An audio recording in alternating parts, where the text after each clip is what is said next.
Guys, you're all very welcome to Underground Cinema. We're in the thick of it now at the moment. We're sort of at the halfway point now at the moment. We're interviewing with many of the nominees before the 16th Underground Cinema Film Awards, which are just around the corner.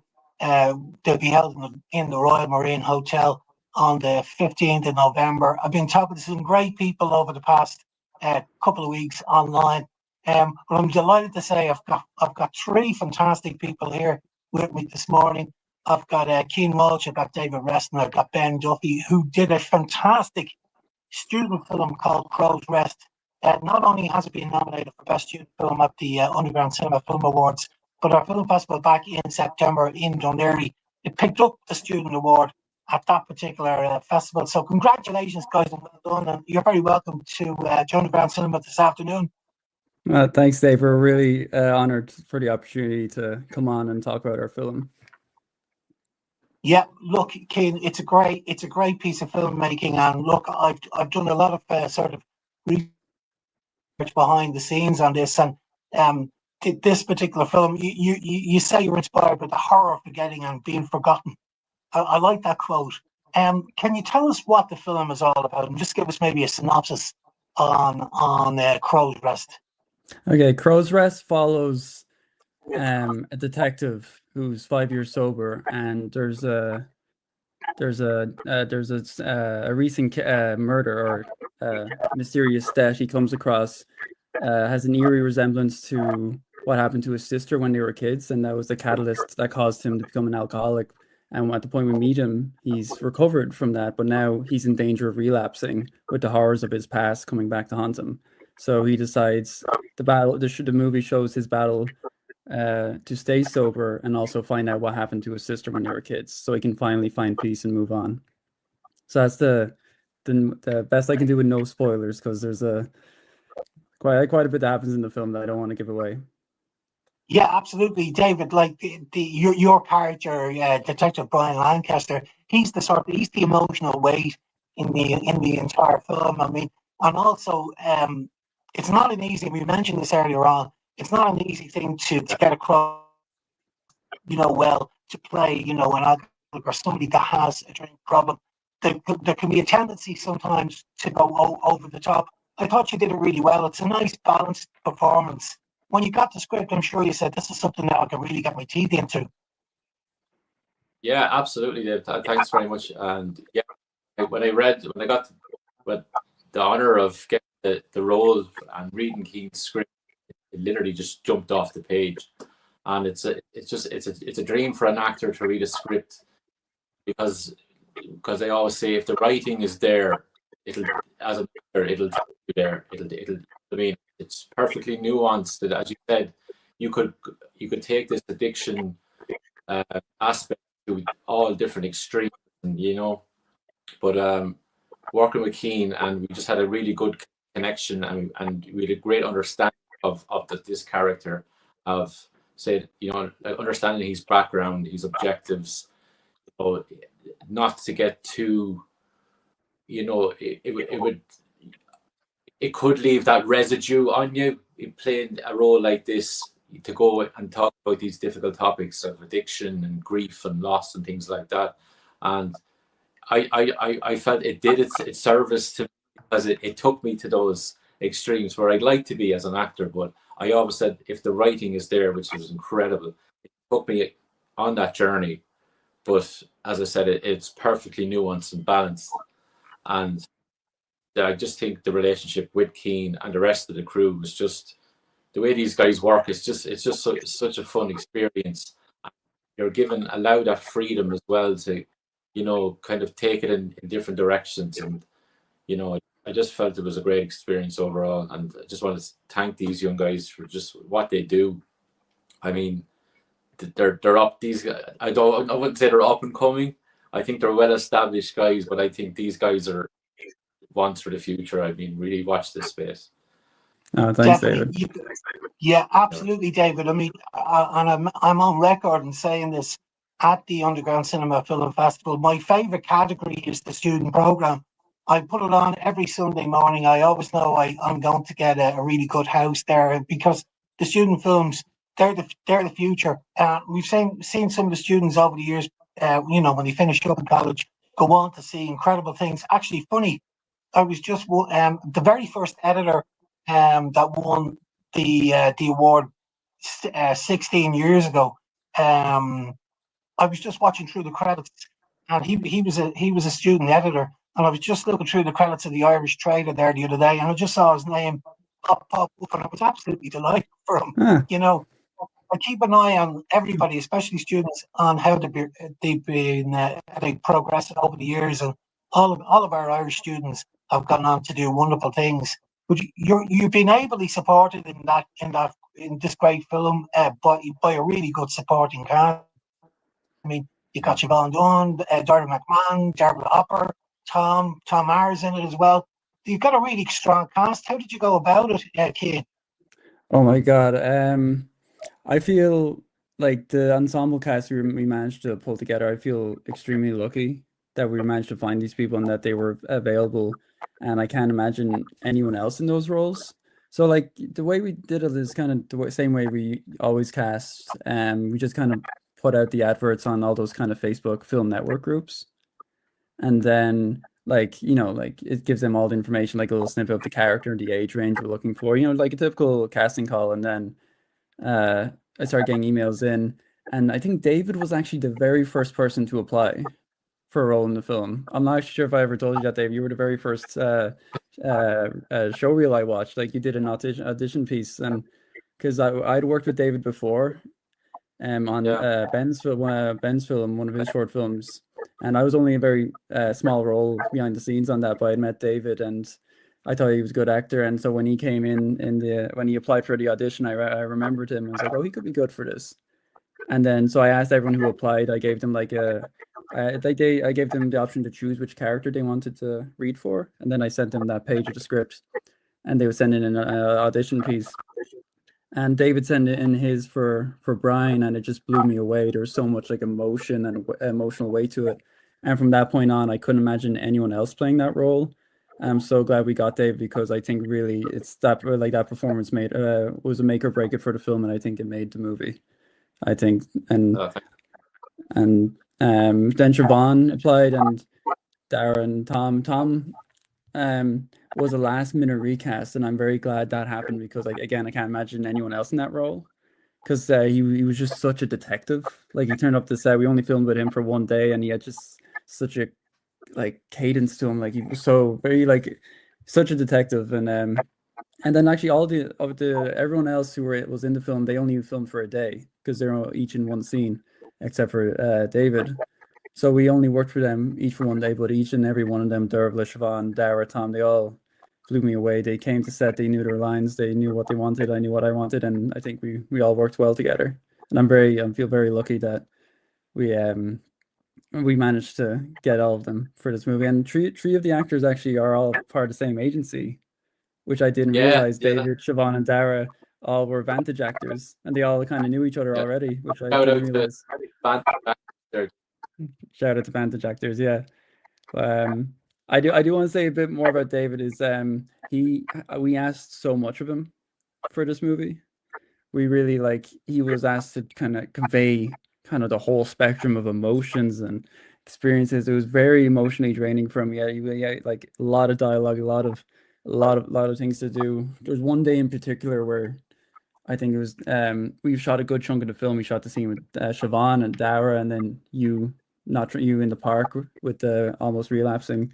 That was a very emotionally taxing day for you, and like you came up, you didn't complain. You were completely up for anything that was thrown your way, and you always brought good ideas. And I don't think we would have been able to make the movie without your commitment. But and then also running around in the woods in your underpants as well. So I was really thankful that you were completely willing to do that. But which might sound strange to someone who hasn't seen the movie. But pleasure. You got a great. You're right. You used the word ensemble cast. You're right. Your cast right the way through this were superb. You can see there's great chemistry between everybody on the screen. I think everybody did a fantastic job. I was watching the film again last night. I watched it a couple of times actually, and You got Ben there. Ben, you're super cinematographer.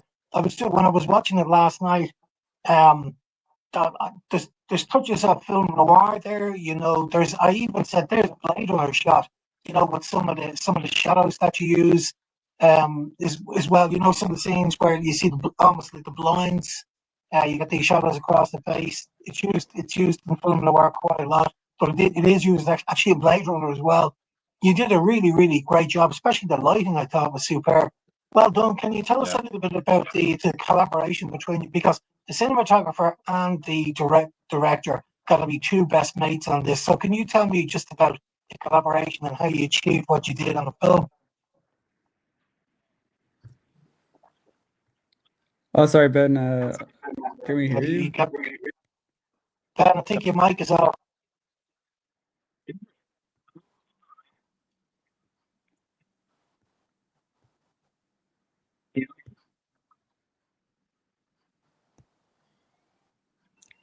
Okay. Well, Cian, maybe you could start it off anyway about the process, about the idea. Was it an idea that you had that you chatted to Ben about? Was that the look, the intentional look? Yes, for the office scene with the kind of shadow of the blinds. That was an idea I had, definitely inspired by film noir, just because you can do so much with light, and I really wanted to experiment with what you could do. So I found a great tutorial online, because I didn't want to. I wanted the shape of the curtains, but I couldn't put the light out. We couldn't put the light outside to blast through the blinds because we're like on the second or third story. So I made this cardboard cutout. I got like a big cardboard sheet and just kind of cut a bunch of like irregular kind of rectangles in it. And then I approached Ben. I was like, "Can we do this?" And so him and our gaffer managed to set that up right next to the camera by hanging it up, and then we just blasted light through it, and it created this really cool effect. Because on its own, like, the room, it was a classroom, and I really wanted to make it look like an office. But I think the best way we could have done that was with lighting, to create this mood, this atmosphere. Again, I really wanted it to feel gritty and dark, and like you said, film noir. And Ben, such a talented cinematographer, was able to pull that off for us. Because I know, like, there, Ben? No. No? Don't worry. We can just about hear you. Hold on. There you go. Oh, we can hear you there.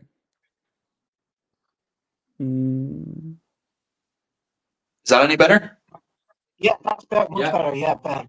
Yeah, much better. Might not be as good, but at least you can actually hear me. It's a good thing I'm not on sound. Yeah, it's funny that you mentioned the best friend thing. It was a good kind of thing that me and Cian were, close friends before starting the project, so we were able to have those conversations and get really into kind of what Cian wanted. And so I find it difficult when people ask me how I got on sometimes with the choices being made and stuff like that, because the line feels a bit blurred of like where Cian stops and where I start. Those conversations, sometimes you lose who the idea came from. So like, I do like to think that I contributed a few things. Here there are definitely ideas that I brought to the table. There's a handful of things in there, but a lot of it was just me trying to translate what Cian wanted. And so I'm glad that people liked my work, and that I did a decent job of that. I think Cian's happy with it, so I'm happy too. Oh, yeah. No, without you on the movie, like, the movie would not look nearly as good as it did. I think, again, us being like good friends as well, I think that helps, because I do ask a lot from you in terms of cinematography, a lot of long takes, a lot of handheld stuff, but I wouldn't ask you I like was in some interesting bodily positions for this one, for sure. There are a lot of different angles, camera shot angles in this as well. And I was actually thinking the same thing. He's either lying on the ground, he's up on top of a table here. There's a lot of different angles that look really well. And I thought apart from the scene in the classroom, I thought generally it was lit very well. Outdoor shots, evening shots are very good. The shots near the canal, it's a river canal there. Looks really well. Generally the production values are very high in this one. Yeah, Oh, we thank got you. very That's lucky with some of those locations for sure. yeah. As No, well. but, like with Ben, like I'm with all those, like we got lucky with locations, but again, it's all up to Ben. Like I'll have ideas in my mind, but it's Ben's the ones that's making it happen in front of the camera, and like it's like I do ask a lot, and like but with him, he's able just to bring it to life, and I'm really grateful that he was our cinematographer in this project. But sorry, I'm not answering for you, Ben, am I? No, not at all. Oh, sorry. I was a bit kind of like flustered by the whole technical difficulty thing in the beginning, so I probably didn't get my answer across the best anyway. No, Yeah. you explained it really well. One of the things on your notes as well, Cian, you mentioned that this production stretched across 6 weeks, and it was difficult. You got weather and you got scheduling channels. Yeah. Was it hard or easy to keep the team motivated when you're stretched over that length of time? I think again, if it was people I wasn't already very close with, I think it would have been harder. But we were making this for our grad year at the college we went to, Biffy. So we were all shooting our short films back to back to back. We'd do 4 days on mine, Okay. and then immediately another 4 days on another film, another 4 days, another 4 days. So poor Ben was filming for like 20 something days straight. Like that's why I'm really appreciative of the work he put in, because he was working on his own film. He was working on most other people's in our company's films. So we had planned for a 4 day shoot, and we weren't gonna be able to shoot everything in those 4 days, but it was gonna be mostly everything. But then there was rumors in the week leading up to the very first day of filming that there was going to be a big storm.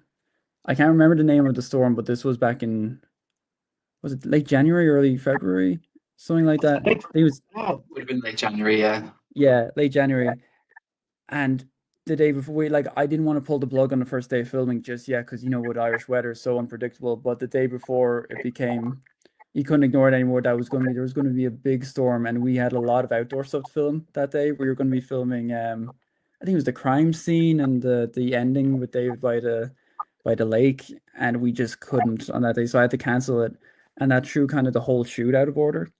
And it was kind of a blessing in disguise, I think, because it was gonna be a little too much to film in 4 days back to back. Yeah. And so like the storm disrupting the whole shoot forced us to spread it out over 6 weeks, which I think actually ended up saving the film.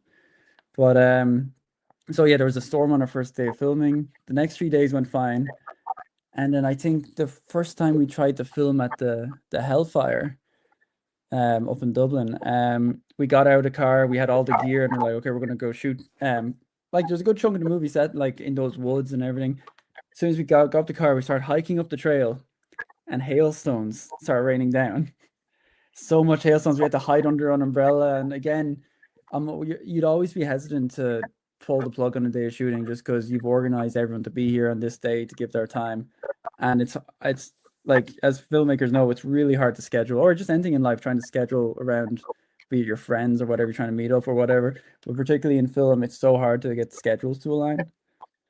And so like we couldn't like the storm, we couldn't ignore the hailstones, so we went to a pub and had to kind of plan something new. And then Fox's was our friend that day. Huh? Johnny Fox's was our friend that day. Oh yeah, Johnny Fox's, yeah. And then for the very final scene again with David at the river, we wanted to get several shots there. So it was him lying down. So we recorded that, and as we were about to go in for a close-up, it started lashing rain. And we still had the rest of the scene to do, and David was wearing a prosthetic at the time. So I didn't want to have to take that off and organize another day just because that was so time consuming. So we went back to Ben's house and got David to lie on his couch because we were just filming a close-up of David's face. So we had to recreate the lighting of like an overcast day. And then luckily it worked out and you can't actually tell. And then when it cuts to David's hand, I decided we didn't need him for the hand shot because we needed a bite of water. So I'm his hand double in that scene. So again, with I actually play your hands quite a bit in the movie for when we needed to reshoot certain parts. But no, with the weather problems, all the issues that came up, I think it forced us to just get more creative and just think of solutions around it. And I think it actually, luckily, it turned out well. I think Yeah. look, That's the thing about independent filmmaking. You know, when you're shooting a low budget filmmaking, you gotta be thinking on your toes all the time. You know, and it sounds like you guys got around it. You know, with quick thinking and you also surround yourself with really good people. But that's key. When you surround yourself with really good people, the outlet's going to be superb, and that's what's happened to you guys. mm. Your film now is on its festival journey at the moment. How's it been going so far? So far, it's exceeded I think all of our expectations so far, because we were so surprised. Actually, the first film festival we got into was the Film Awards. It was one of the first ones we submitted to, and it was the first one we got into for the online screening, and we were really happy about that. And then we were lucky enough to get into the other underground film festival, the in-person film festival, and then we were lucky Yeah, the enough to live win. event. Yeah. And then we were lucky enough to win the award for best student film, which is that exceeded my expectations, just because I think all I really want to do is just, I don't really mind if like we win anything or this not win anything. I just really, the goal is just to have people watch the movie and just have a good time. If you get me, whether it be online or in person. In person is obviously the best, but just I really just wanted to share the work we had all done and like what the incredible crew and cast had done. And then just to have all of our work kind of honored at the festival and win the award just was really kind of gratifying and encouraging. So far, it hasn't gone into any more festivals just yet. It's gone rejected from a good bit, as it is with all films, just because it's very competitive, and there's so many great short films out there. Especially this year, there seems to be a huge amount of good student movies and kind of other types of productions, just because filmmaking has become so accessible in recent years. So we're really seeing like a good influx of like short films with great production quality. So there's a lot of good competition out there. I still have a good couple of festivals to go, so fingers crossed. But I'm planning on doing a second wave of submitting. Yeah. What can happen is, so your film is 19 minutes 57. So let's say it's a 20-minute long film. Now, underground cinema Yeah. online, no issues there. Time isn't our enemy at all. But when it comes to a film festival, time can be the enemy for a film programmer. Mm. And you look at various different film festivals around the country. You know, you get the really big ones like Dublin International, Belfast. You know, Cork International Film Festival as well. There are plenty of others. Foil. Um, the programmers are looking at that time all the time. On top of entertainment value, it's a balancing act, and you can't get film festivals around the country and indeed abroad, in the UK and the States, Asia, where they're constantly looking at time and they're looking at, can we could probably get 2 10-minute short films in there instead of selecting that 20-minute film. That can happen. Mm. It does happen. It shouldn't happen, but it does happen. The thing about us at Underground Cinema is, if we see something even at 30 minutes long and it's really, really good and we feel it deserves a screening, we'll do the very best we can. We'll jiggle around to try and get that film in. But we have the luxury of being able to do that. Some of the much bigger festivals can't do that. So I wouldn't be disheartened by that at all. It will get selected in other films.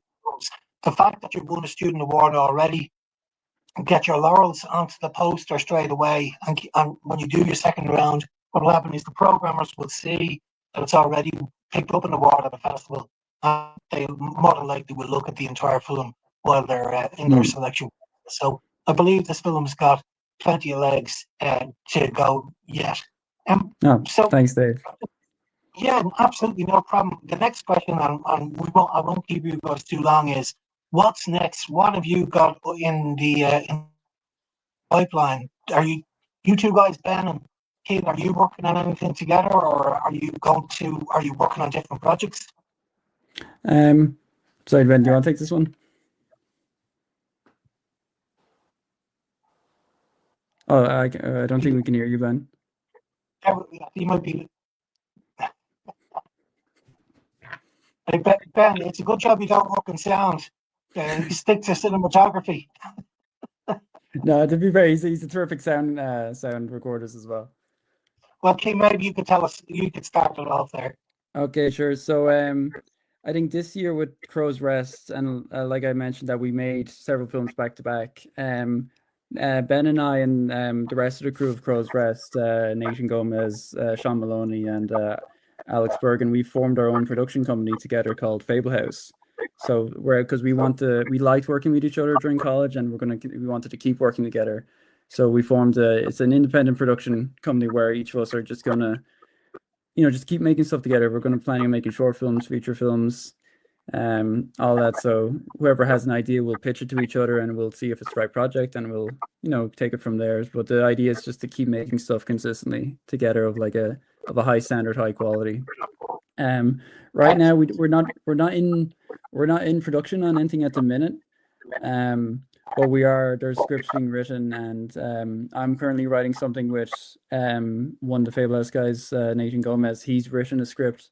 I have some short scripts kind of just tucked away for now, just to kind of for the future in case it's just to see if we get the opportunity to make them. But Ben, sorry, Ben, is your sound okay now? Is that better? I don't know. Oh no, you sound perfect. You can hear me now. Yeah, I don't know what's happening. I think my inputs are switching on their own. So But I couldn't have said it better myself. I decided to carry on through education, so I've gone for another year in a different university, whereas a couple of the other Fable House members will be working on their own kind of independent projects, and then I might come in sort of later when we get closer to production to probably look at DOP for those projects potentially, but it'll be alongside my studies. I decided to carry on. So very good, excellent. And finally, David, your name is popping up on my radar a bit at the moment. Have you got anything else coming up in the pipeline, Dave? We wrapped again there on Pierre Costello production called Operation Us. It's a kind of a romantic. It's a bit of a step away from the horror theme for a little bit, but last year I did another horror similar to Crow's Rest called Beneath the Soil. That's circulated. Great film. Well, so